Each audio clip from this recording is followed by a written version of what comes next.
Good morning, 7:07 a.m. here as we're moving right along with our Dave King and Matt Martin on your radio.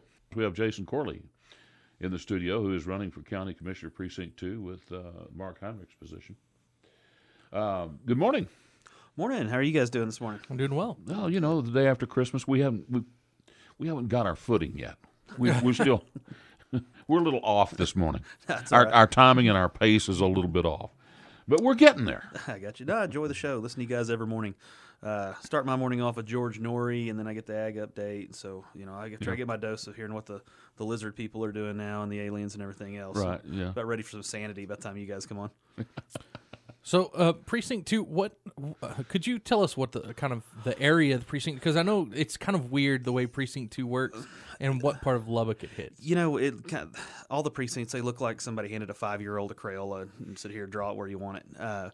But they're actually divided up by population. Mm-hmm. So Precinct 2, if you're inside the city limits of Lubbock, it runs from 34th Street south to 82nd Street and from Slide Road over to about University. And it's got a little jog in there and then cuts over to I-27. So, I mean, that's roughly inside the city limits of Lubbock what areas it covers. Now, outside the city limits of Lubbock, it runs straight out, everything's a little bit south of Idalou, and then everything that's a little bit back to the east of I-27. Okay. Slayton, Buffalo Lake, Ransom Canyon, Roosevelt, out that area, out in the county. Yeah. Once you get outside of Lubbock, it's a little bit better lines. Right. Then it broadens out and makes a little more sense. Mm-hmm. But because it's divided up by population, that's where it gets a little odd looking inside the city limits of Lubbock. Okay. As an overview, I know the commissioners do a lot, but as an overview, what exactly is it that a county commissioner would do? So according to the state of Texas, county commissioners really got two functions. The first one is to pass a budget for the county. The second one is rural road maintenance, so anything outside the city limits of our municipalities. Okay. That's their primary job. Okay. So what made you decide to run for Mark Heinrich's spot? Well, a lot of times we talk about the swamp and government overreach and, this, that, and the other. We point our fingers at Washington, D.C., or we try to blame Austin or this, that, and the other. Well, we've got our own problems right here inside the city limits of right here inside the limits of Lubbock County. You can point down to the courthouse and find plenty of stuff where we're wasting money or, the pay raises being one of them. Back in 2014, that was something that really motivated me to want to run for this spot. Also, just watching the tax creep that constantly goes on. When you look at your property taxes, a lot of time that's pretty telling of what's going on in your county. Okay. So one of the things that a couple of the commissioners, now I don't think Mark Heinrich was one of them, but a couple of the commissioners went out of their way to go down to Austin and talk about what was SB2, later SB1, which was a cap on the taxes. What are your thoughts on that, and maybe how would you approach that? So, me personally, I don't care where you set the cap at. If you want to put it at a 4%, if you want to put it at a 6%, if you want to put it at 2%, that's fine. All that cap does is give the voter, the opportunity to decide how they want their money spent at the county level, at the local level. We'll just say that because municipalities would fall under it as well. One thing I heard that we need to discuss on this is a lot of people said, well, Lubbock County won't really be affected by this. Well, that's not the case at all. Back when we built the jail, the county commissioners raised our tax rate by 7.99%. They did this 2 years in a row. So, yeah, Lubbock County, this could affect us. The next time we have a big project, yeah, this could definitely affect us. So for a lot of people to say, well, it really doesn't affect Lubbock County. Well, no, that's not true at all. It's something we need to keep in our eyes on.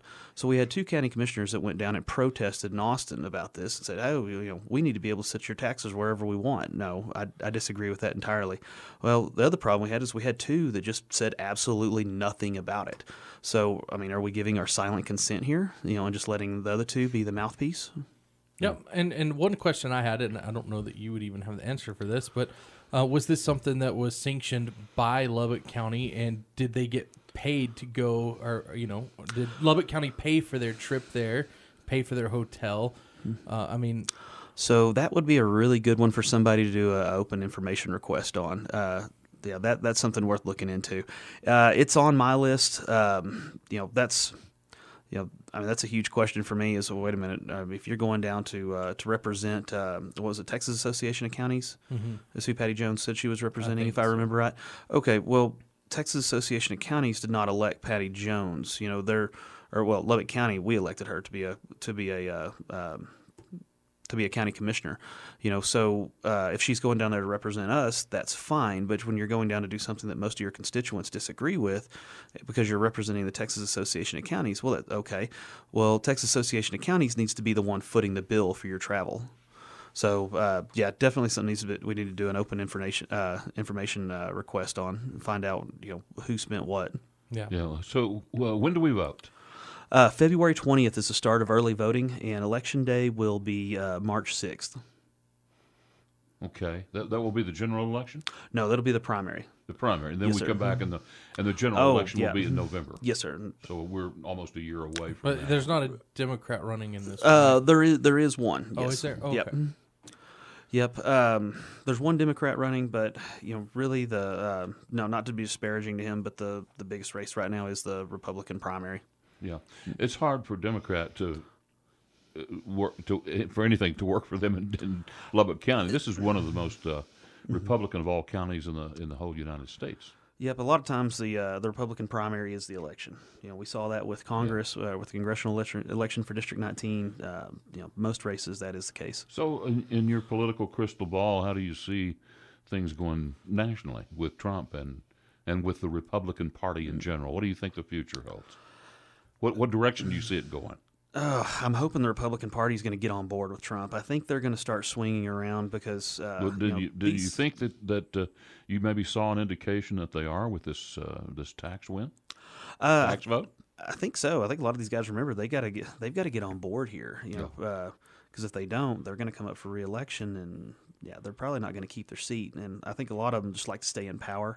If that's the case, well, the winds of change are coming, so I'm expecting a lot of these guys to blow with those same winds of change. Yeah. But or they'll keep fighting Trump, and he'll probably endorse candidates against them and run them out of office. Yeah. Well, it so. definitely does appear that there is a swamp that he was talking about. You can kind of identify it now. Okay, quick break, and then we'll come back and talk more on the other side. News Talk, 95.1 FM and 790 AM. This is KFYO Mornings with Dave King and Matt Martin. It is 7:22 this morning, and we're talking with Jason Corley, who is running for County Commissioner Precinct 2. That's Mark Heinrich's position. Jason, of course, one of the hottest topics that's been for some time has been the raises that the county commissioners gave themselves. What's your position there? I disagree with them. So if you go back to 2014, your county commissioners were making $57,600 a year. They voted themselves in it's worked out to about a 36% increase in pay. And part of that included a $4,800 car allowance to go along with it. So then this year, they voted themselves another 3% raise. So now your county commissioners are making $81,340 a year. That's what their total compensation is. That's too much money for a part-time job, which is... And you just hit the nail on the head, because I wanted to ask. Mm-hmm. I'm not all that familiar with what the county commissioners do, but my understanding is they kind of come in and work when they want, and there's a lot of time off, and it's not a full-time job. Right.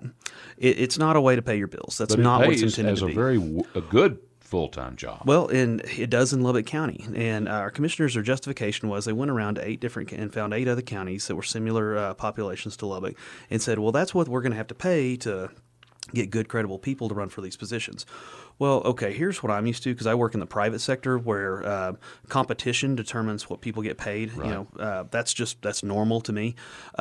We don't have tech's not turning out, county commissioner grads and competition to get these individuals as steep among the counties around the state of Texas. That's not the case. There's no competition for somebody who wants to be a county commissioner. It's not like, well, if I can't do it in Lubbock because it doesn't pay enough, I'll go down to down to Taylor County or right. somewhere, or Harris County where they pay more. Right.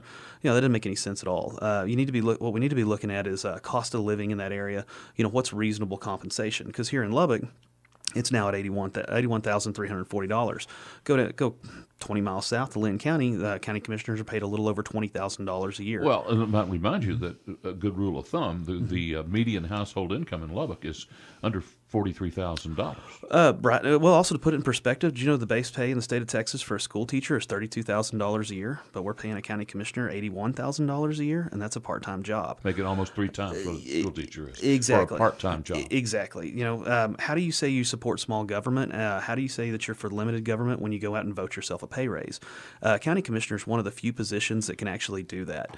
They can vote themselves a pay raise and receive the raise in the term that they're in. The 28th Amendment to the Constitution prevents Congress from being able to do that.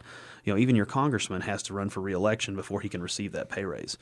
So here's what I'm going to do. I'm not taking the money. I'm not taking the pay raises. That's way too much money. I'm willing to do the job for what they were getting paid in 2014. So I'll be giving back the 33% raise, or I think it's like 36%. Anyways, the big raise in 2014, the $4,800 car allowance, and the 3% raise they gave themselves this year. For me, it's the principle. It's the point of the matter. I mean, I'm self-employed, so I don't need your tax dollars to feed my family. I mean, it's a part-time job. This is supposed to be a supplemental income just to compensate somebody for their time. What do you do? My wife and I have a company called roughneckstuff.com. We sell flame retardant clothing, safety equipment for the oil field. We ship all over the world, and we're just out of little old Slayton, Texas. I got you. Well, then you don't need $81,000 to live on. No, not at all. I mean, that's not. If I want a pay raise, I'll go out and get more customers. I'll go work for it. I'm not just going to vote myself. I can't just vote myself a pay raise. No one can do that. Also, over the course of 3 years, that's a 41% increase in pay. I don't know anybody that got a 41% raise over the last 3 years. Well, we only have a couple of minutes left, and I guess roads. That's, of course, one of the big issues with one of the big jobs that county commissioners do. Yes. So let's try to talk about this as fast as I can. So Lubbock County uses centralized road maintenance. So whereas each commissioner was responsible for their own precinct, they've kind of pooled everything together. That's worked out really well for Patty Jones and Bill McKay's precincts. It seems like that's where all the crews go. That's where all the money goes. So, over here in Precinct 2, a lot of us feel like we're getting shorted. I want to pull a Precinct 2, we're out. I don't want to have anything to do with centralized road maintenance anymore. That's not the way this is designed to work. If you have a problem with your road, you need to be able to contact your county commissioner, and he sends road crews out that are paid for, by your precinct. All the precincts are divided up equally by population, so the money, the funds, the employees, the equipment should also be divided up equally as well, and stay in that precinct. Yeah. Well, in the minute that we have left, I'd like to kind of turn the floor over to you. Maybe you have an elevator speech a stump speech. I got you. Let you say what you want to say. Well, for starters, I'm a fiscal conservative, so I won't be taking the pay raises. I want to run a county the same way that we would run the same way that we'd run our own businesses. Let's listen to our employees for starters. One of the things we need to do there to help out our county employees is fix their insurance. You go around and talk to any county employee. I haven't found one yet that's happy with the insurance options that they have. That's something we need to take another look at. It's time to put that back out for bid. Let's let other companies come in and bid on it again and see what all options we have. If we can spend the same amount of money but get them a better quality product, that just makes Lubbock County more competitive for trying to hire good people. Also, on fixing our roads, I want to fix them right and fix them once. And the reason I say that is there's too many times where we go out and we blade over the same dirt road. We just keep blading it down to the point that you've got farmers complaining that they can't get equipment bigger than 8-row equipment down the roads without it dragging on the fields on the other side of the ditches because we just keep cutting those roads down. I had the privilege of talking with the last road boss that we had for Precinct 2, who told me the best way to do that would be to get out of centralized road maintenance. He said, let us take care of our own roads. That way your county employees can specialize in maintaining the roads that they've got. Yeah. Okay. Well, I'll tell you, we wish you good luck, Jason, and thanks for coming out this morning and sharing your thoughts on the County Commissioner's Precinct 2 position. Oh, thank you, guys. Appreciate you having me on. All right. It is 7:29 right now. Quick break, and we'll be right back.